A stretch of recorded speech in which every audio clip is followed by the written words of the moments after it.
you all for coming. I hope you can hear me. I arrived with a cold, and I don't have the usual voice. Can you hear me? Yes. Well, Andrea suggested that I talk a little bit about Lavinia. And I thought I'm kind of these people that obviously they're coming here because they know who I am, so I don't have to say who I am. But maybe this would be a sort of a talking point. Since the book came out, one thing I keep kind of running into is questions from critics and interviewers.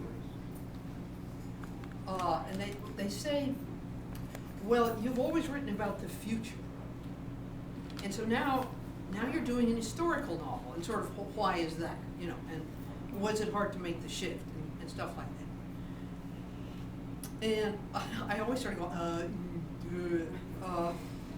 because the fact is, I never have written about the future. Because I wrote science fiction. Maybe some science fiction is about the future. Maybe it's predictive. But to me, the future in writing a novel is a metaphor. It's a way of talking about the present, here, now, holding up a mirror that gives you a different angle on it. So, maybe you can see the back of your head. And also, kind of in the same way, Lavinia is not an historical novel. It's about people who didn't exist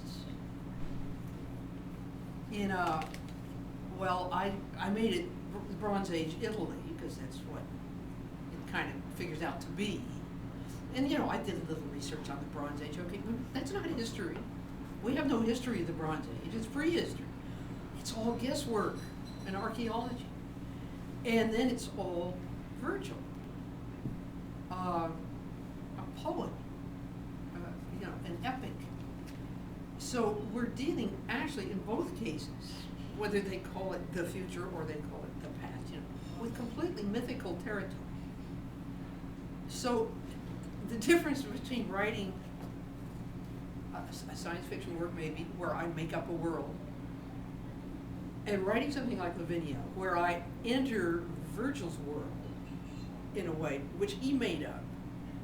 Okay, he made it up. I'm right at home there, So I can sort of play with it in my own. So if that's any help to this mysterious process. And another thing about Lavinia is, what is it about?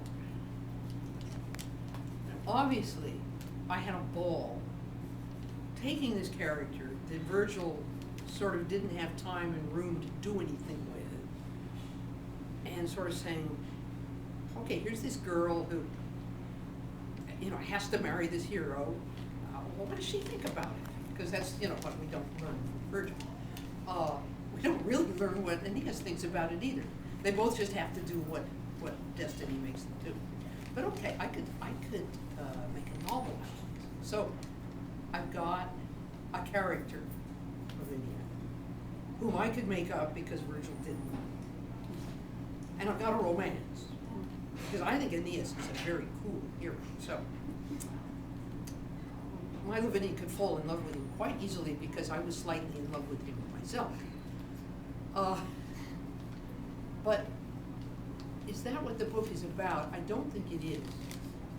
I think what goes deepest in the book maybe is what goes deepest also in that second half of the Aeneid is war. I think this is very largely a novel about war and the cost of war and the nature of war and what it does to the people who have to fight it. And in that sense, again, I'm just writing about now. Because after all, I began this book when there seemed to be absolutely no chance of our ever getting out of Iraq, if there is now, or Afghanistan. that we've been at war most of my life. And I think I think part of what he was writing about was that war is not only inevitable, it's endless. Once you start it, it just goes on. And this was a subject that moved me very much as he wrote about it. And so there I was, I had to write about it too. And so that's why some of the book is not romance at all. It gets a little off that track. So that's sort of all I had to say.